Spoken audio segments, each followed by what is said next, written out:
Assalamualaikum warahmatullahi wabarakatuh. Perkenalkan, nama saya Ali Ikhwan Lukman. Saya dari kelas PTPB dengan 2019 dengan NIM 1927041017. Pada kali ini saya akan menjelaskan mengenai mekanika fluida.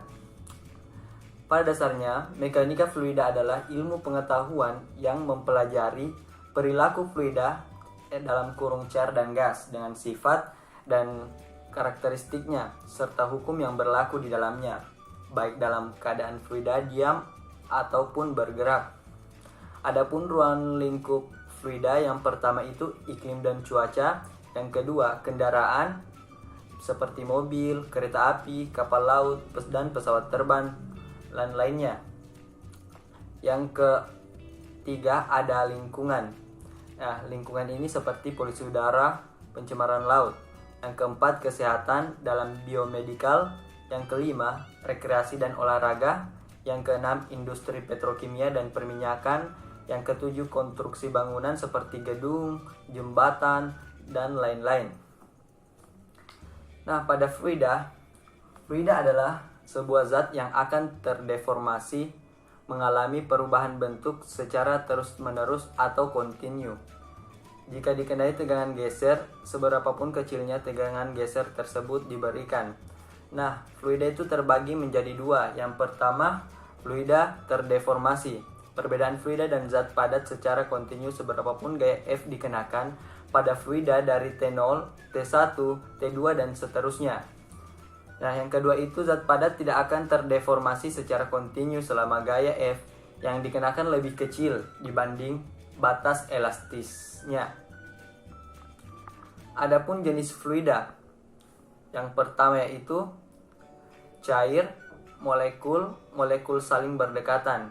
Yang kedua, gas, molekul saling berjauhan. Parameter fluida itu terbagi menjadi 4. Yang pertama ada densitas. Densitas merupakan ukuran untuk konsentrasi zat tersebut dan dinyatakan dalam massa persatuan volume. Nah, semakin tinggi massa jenis suatu benda, maka semakin besar pula massa setiap volumenya. Sebuah benda yang memiliki massa jenis lebih tinggi, misalnya besi, akan memiliki volume yang lebih rendah daripada benda bermassa sama yang memiliki massa jenis lebih rendah, misalnya air. Yang kedua itu ada viskositas. Nah, viskositas itu sendiri merupakan ukuran ketahanan fluida terhadap deformasi atau perubahan bentuk. Viskositas dipengaruhi oleh suhu, tekanan kohesi, dan laju perpindahan momentum molekulnya. Viskositas atau kekentalan merupakan sifat cairan yang menentukan besarnya perlawanan terhadap gaya geser. Yang ketiga itu ada tegangan permukaan. Nah, fluida memiliki sifat kohesi dan adhesion disebabkan oleh atraksi molekular. Karena sifat kohesinya, fluida dapat menahan gaya regangan kecil pada permukaan fluida yang dikenal dengan tegangan permukaan. Nah, jika adhesi fluida atau kohesi, fluida akan menempel di permukaan wadah. Kapilaritas permukaan fluida naik, permukaan fluida menjadi cekung, dan sebaliknya. Yang keempat itu ada kompresibilitas. Kompresibilitas atau kemampuan yaitu perubahan atau pengecilan volume karena adanya perubahan atau penambahan tekanan yang ditunjukkan oleh perbandingan antara perubahan tekanan dan perubahan volume terhadap volume awal.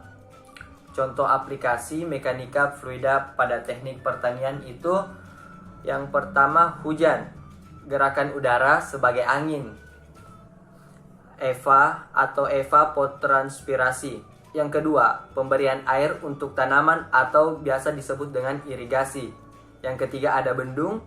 Yang keempat, reservoir atau kolam ikan sampai waduk.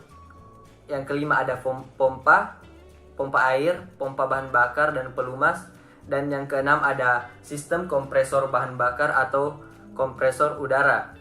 Mungkin hanya itu yang bisa saya sampaikan, lebih dan kurangnya mohon dimaafkan.